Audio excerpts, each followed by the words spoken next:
Imagine a little girl, laughed at by everyone around her, until a powerful millionaire kneels down, ties her shoelaces, and suddenly, her life changes forever. But what he discovers next will leave you in shock. It's a truth even he never expected.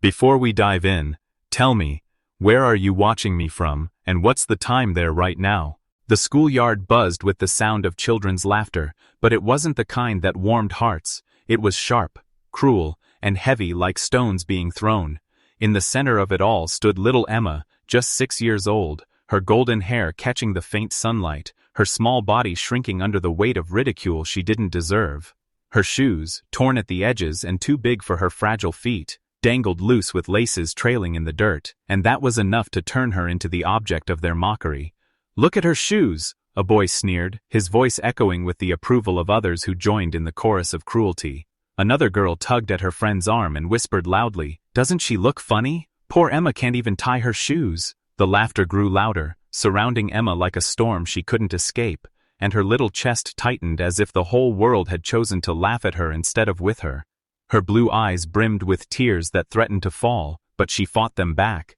because crying only gave the bullies more reason to attack. Her cheeks flushed red, not from the warmth of the afternoon sun, but from humiliation that cut deeper than any scrape on the skin. She wanted to disappear, to vanish into the cracks of the pavement, to hide from the pointing fingers and mocking smiles, but instead her tiny legs buckled, and she sank onto the wooden bench at the side of the playground. She hugged her knees tightly, trying to make herself smaller, invisible, unnoticeable, as her whispers trembled into the air. "Why am I always the one they laugh at? Why is it always me?"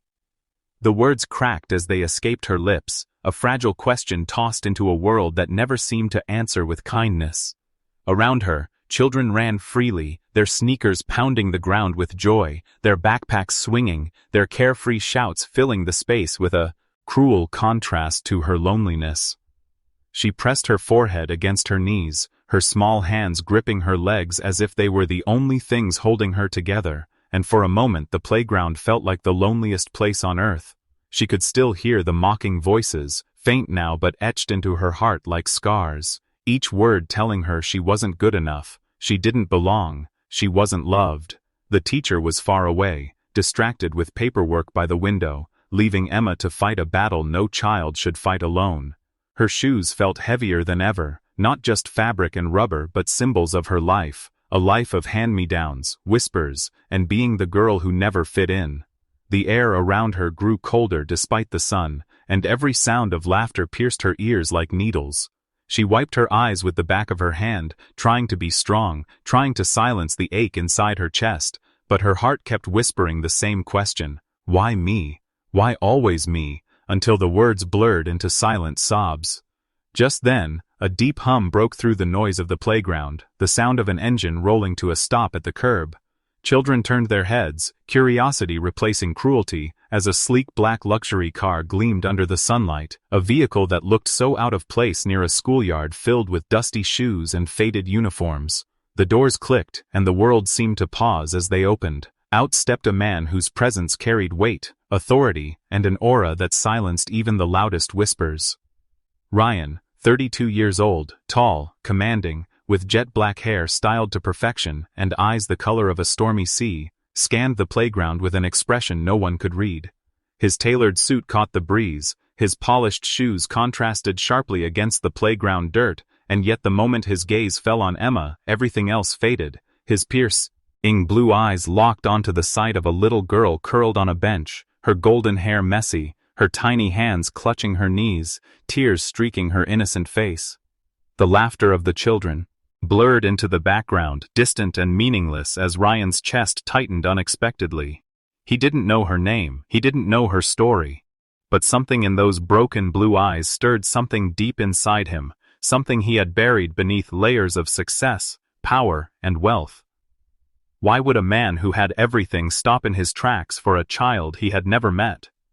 Why, out of all the children running free in the schoolyard, was it the weeping little girl with torn shoes who captured his attention? The answer hovered in the silence between his heartbeat and hers, waiting to be revealed. The playground fell into an unnatural hush the moment Ryan stepped forward, his polished shoes crunching lightly against the gravel, every child watching as though the world had suddenly shifted beneath their feet, their taunts swallowed into silence as they realized this man was no ordinary stranger. With shoulders squared and eyes like steel softened by an unexpected warmth, Ryan moved through their curious stares without a word, ignoring their fidgeting and awkward shuffles, until he stopped in front of the bench where Emma sat curled into herself like a fragile bird hiding from the storm, and instead of standing tall and distant the way powerful men usually did, he lowered himself slowly, deliberately onto one knee in the dirt, his fine suit brushing against the ground, showing with that simple gesture that status,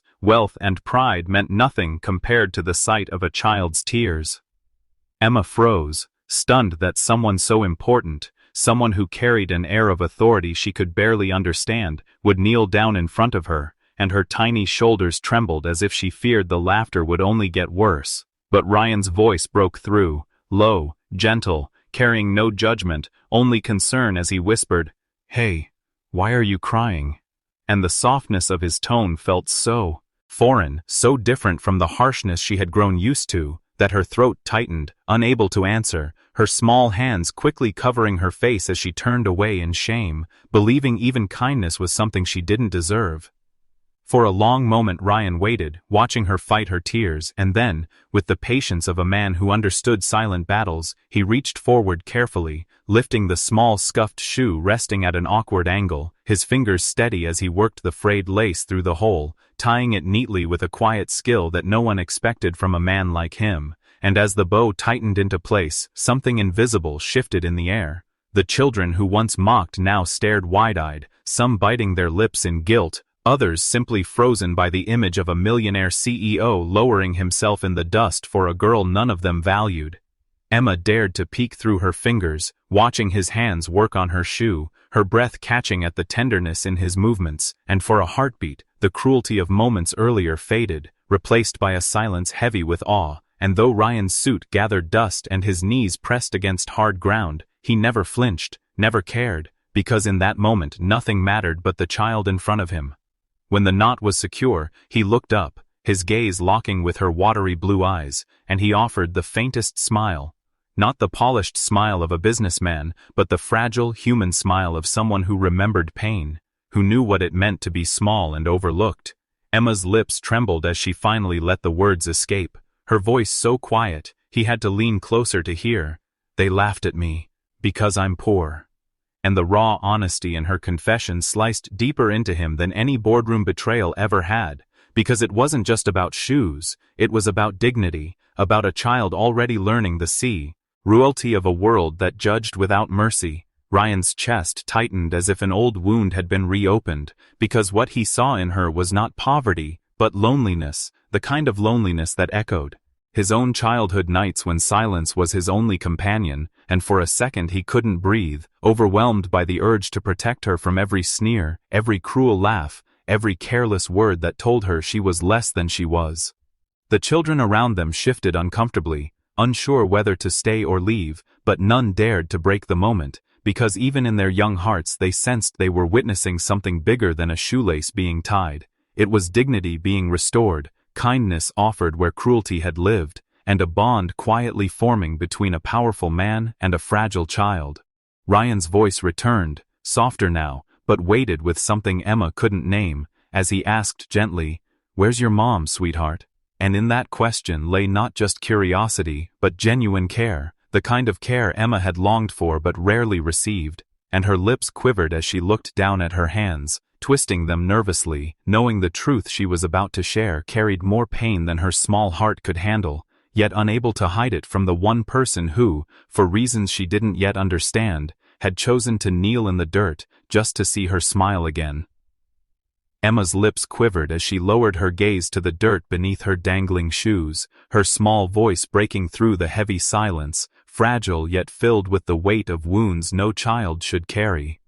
"My mom, she left me with a new daddy." And the words tumbled out as if she had held them inside too long, her fingers twisting together nervously, her chest rising and falling with shallow breaths. Ryan leaned closer, his brows furrowing, the lines of his face sharpening with concern, as he asked carefully, "And your stepdad?" But the question only deepened the tremor in her voice, and she whispered with raw pain, "He said, I'm not his. He doesn't love me. He told me, I don't belong." The last 3 words, spilling like a dagger, meant not just to inform but to wound, and they did, cutting into Ryan's chest like fire, igniting memories he had tried for years to bury. Memories of a childhood spent waiting at windows for a father who never came home, nights curled in bed with an empty stomach and a heavier heart, moments where silence told him he was unwanted, unloved, unnecessary. The sting of her confession burned as though she had spoken his own story aloud, and his eyes softened, shadows of his past flashing before him with every syllable of her pain. And though he had built empires and towers of success, nothing he had achieved in all his years could erase the ache of being told you don't belong. Ryan's throat tightened, his breath uneven as he reached out slowly, hesitating for a fraction of a second before placing his warm hand gently on Emma's trembling shoulder, his touch careful as though she might break beneath his palm, and with a voice low, steady, and brimming with conviction, he whispered, "Don't you ever believe you don't belong. You are precious." And the words fell not like a simple comfort, but like a vow, carrying a weight Emma had never heard from anyone else, the kind of tone that insisted she mattered, the kind that painted value over every scar carved into her heart.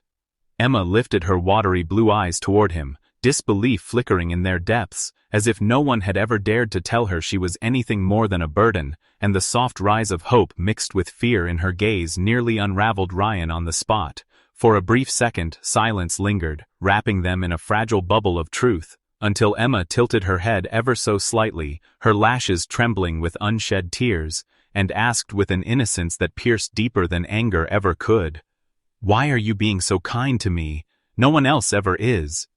Her words stumbling out in a whisper so pure, so unguarded, that Ryan's entire body froze, his chest clenching with emotions he hadn't allowed himself to feel in years, his heart stopping not from shock but from recognition, as if the question itself carried something larger than she knew, something that tied them together in ways neither of them yet understood. And though the playground still hummed faintly in the background with shifting children and distant noises, Ryan heard nothing but that single question echoing inside him, each syllable demanding an answer he wasn't sure he could give, his lips parting but no words forming, because how could he explain why he, a man who never stopped for anyone, had stopped for her, why he had felt her pain as if it were his own, why in her small, fragile voice he heard the reflection of his younger self crying out for someone to stay. His breath hitched, his jaw tightened, and his mind spun, but no answer came, only silence thick with meaning, his heart thundering in his chest as he stared at her,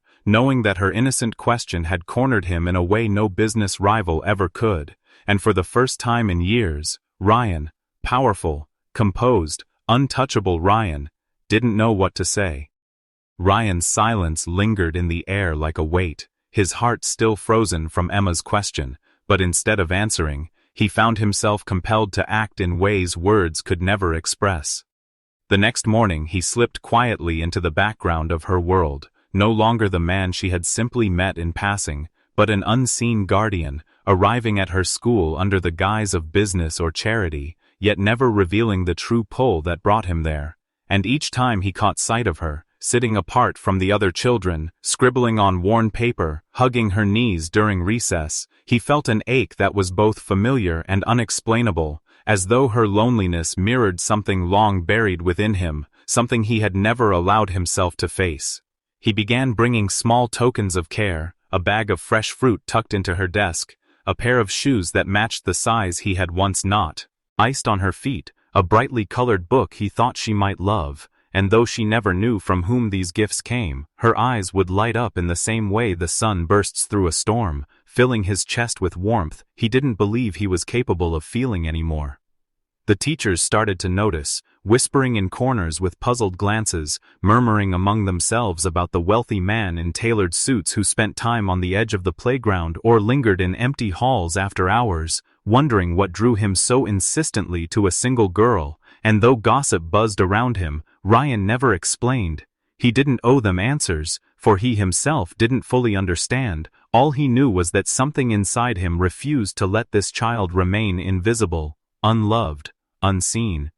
And then, one afternoon, as he walked quietly down the corridor, his footsteps softened by polished tiles, he heard a sound so delicate it made him stop mid-breath, the tender strains of a voice rising from the music room, a voice so pure, so unguarded, that it seemed to wash every rough edge from the world. He peered through the slightly open door, and there she was, Emma, standing alone in the echo of the room, her small hands clutching a tattered lyric sheet as her lips moved with trembling courage, singing notes that floated like fragile glass, yet carried a strength that shook him to his core, and he realized he was holding his breath, afraid to blink in case the moment vanished. Each note pierced deeper, threading through the layers of his heart, dragging forward memories he thought long buried, his mother's lullaby when he was a boy, the way silence had followed after she was gone, the emptiness he had never admitted still haunted him. And now, hearing Emma's voice, it was as though that missing piece of his soul had returned,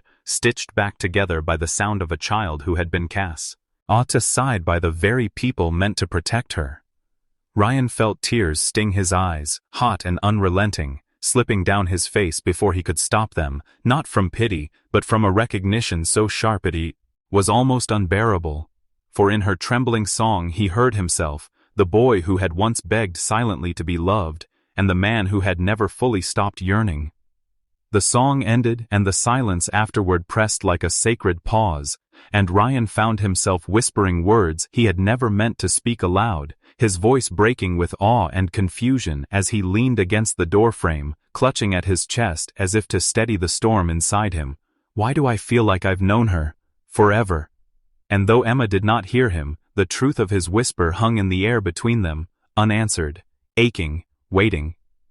Ryan sat frozen in his leather chair, his knuckles whitening as he gripped the thin stack of papers that carried the weight of 1,000 storms. His breath caught in a suffocating pause as he stared at Sophie's name printed in bold letters, each stroke dragging him back into a past he had buried beneath years of ambition, wealth, and carefully built walls. And as the investigator's voice wavered in the quiet of his office, Ryan's heart pounded so fiercely it drowned out the ticking clock on the wall, reminding him that time had never healed the wound Sophie left when she walked away without explanation, leaving him to wonder, to ache, to question if he had ever been enough. And now, here she was again, not in the flesh, but in the face of a little girl whose laughter and sorrow had begun to unravel him piece by piece, and with every remembered glance of Emma's eyes, so hauntingly familiar, so piercingly innocent, he felt the cruel hand of fate tightening around his chest, daring him to consider what he had long forbidden himself to dream.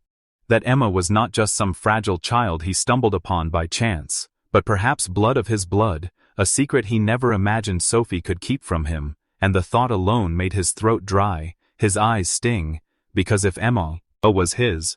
then all those years of loneliness, all those birthdays missed, all the nights she had cried herself to sleep believing she was unwanted, those belonged to him too, an inheritance of absence that ripped him open from within, and yet he did not speak. He only stared at the investigator whose nervous shifting betrayed the weight of what he was about to reveal, every second stretching like a lifetime as Ryan's mind raced back to Sophie's smile, to the way she once whispered promises of forever, to the night she vanished, leaving nothing but silence where love once thrived. And now that silence echoed again, louder, sharper, because in Emma's trembling voice he had already heard fragments of Sophie's pain, Sophie's truth, Sophie's betrayal, and though part of him wanted to rise, to demand answers, to storm into Sophie's life and reclaim what had been denied him, another part quaked with fear, for he knew the truth was a double-edged blade, capable of healing or destroying him, capable of binding him to Emma forever, or shattering the fragile bond they had only just begun to build.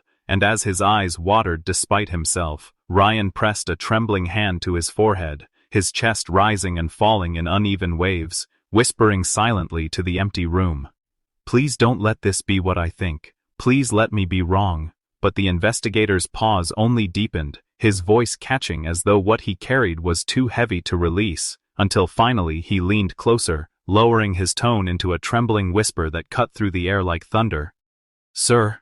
there's something you need to know." And in that moment, Ryan felt the ground beneath him tilt, his soul bracing for a truth that might rewrite every memory, every choice, every fragment of who he believed himself to be. Ryan froze as the investigator's words echoed in his ears like a thunderclap, and the file trembled in his hands as if it carried the weight of his entire existence, his eyes darting across the hospital records, the birth certificate, the photographs, every word and number screaming the truth he had been blind to for years. And as he read Emma's birthdate over and over again, memories from decades past stormed back, nights of laughter with Sophie, dreams they once built together before it all collapsed, the last argument where harsh words had cut like knives, and the painful silence that followed when she vanished without explanation, leaving him shattered and searching for answers in every corner of his heart. And now, standing in his study with the glow of the desk lamp spilling over papers that blurred through his tears, Ryan's breath came ragged, his chest tightening as if grief and joy had collided into a storm that neither his wealth nor power could control. Because this wasn't business, this wasn't charity, this wasn't pity, this was blood, his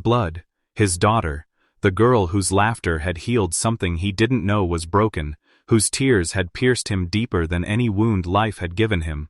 The girl who had sung in that school hall and touched a place in his soul he thought was long dead, and as he remembered tying her shoelaces with trembling fingers, brushing crumbs off her cheek, listening to her timid voice when she asked, "Why are you always so kind to me?" he realized with shattering clarity that his kindness had never been random, it had been instinct of a father drawn to his child even without knowing, and guilt crashed over him like waves breaking against rock, guilt that he had once let Sophie walk away, guilt that he hadn't searched harder, guilt that Emma had grown up without a father's hand to hold through the storms, guilt that now his love might come too late. His tears spilled freely, unashamed, rolling down his face as he whispered Sophie's name like a prayer, as if she could walk back through the door and explain why she had hidden this truth, why she had stolen from him the years of watching Emma's first steps, her first words, her first day at school,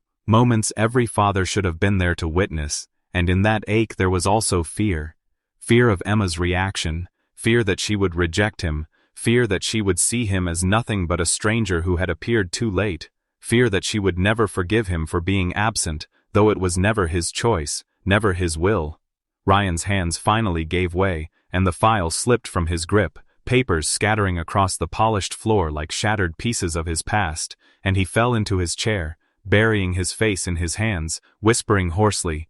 "My God, I left her before I even knew she existed." The words tasting like ash, and yet even in the weight of his despair, a fragile flame flickered inside him, because now he knew the truth, and though the past could not be rewritten, the future still waited, fragile and uncertain, but alive with the possibility of a father's love finally finding its way home. But as Ryan sat trembling, he asked himself the question that burned his soul. How would Emma react if she found out the truth?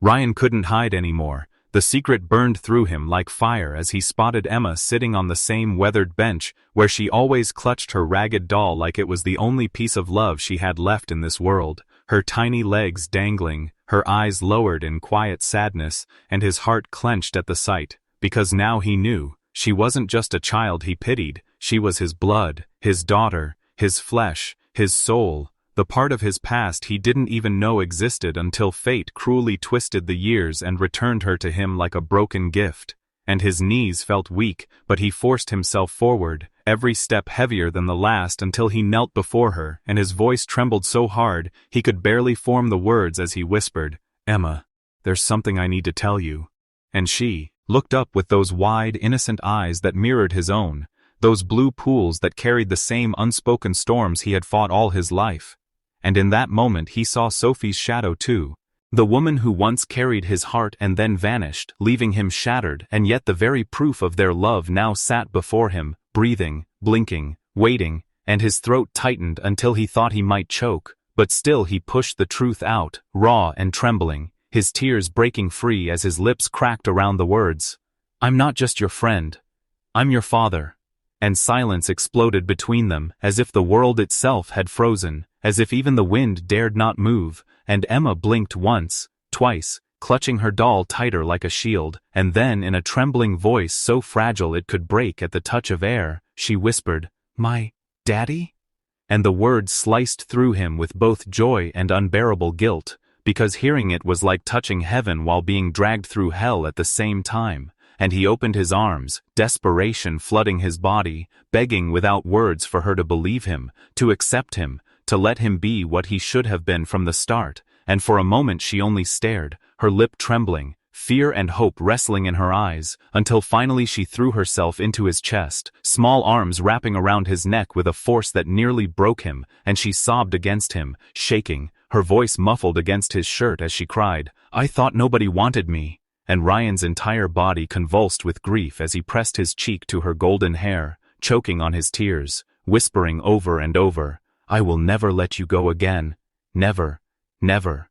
Because now he knew losing her was not an option. Now he understood every sleepless night, every ache in his soul, every inexplicable bond he felt with her was the truth calling out to him, and he vowed silently that no power in heaven or earth could tear her from him again. But just as he clung to her like a drowning man clutching air, her small voice rose, trembling yet sharp, stabbing, straight through the fragile walls he had built, as she pulled back just enough to look him in the eye, her cheeks streaked with tears, her lashes heavy with sorrow, and asked the one question that shattered him completely, the one truth he had no shield against. "Then why weren't you there when I needed you?" And Ryan's breath caught in his throat, his chest collapsing, because how could he explain years of absence, a past of ignorance, the cruel silence of destiny? How could he tell her he hadn't even known, when to her it would only sound like another excuse? And as her words echoed in the cold air, he realized this was not just a reunion, it was the beginning of a battle for her trust, a battle to heal wounds far deeper than he could see, and his heart pounded with fear, because he wasn't sure if love alone would be enough to mend what time and pain had broken. Ryan's chest ached with a mixture of guilt, relief and love as he sank to his knees in front of Emma, tears spilling freely down his face, burning his skin as if trying to wash away the years he had missed. And he grasped her tiny trembling hands in his own, feeling the delicate warmth of her skin against his calloused palms, a sensation both foreign and miraculous, and his voice broke as he whispered, "I didn't know you existed. But I promise, from today, you'll never feel alone again." And in that instant, the weight of his mistakes, the years of absence, the silence and missed birthdays, all melted into the raw, unfiltered truth of the moment, the truth that he was here now, fully, entirely, with no conditions and no hesitation.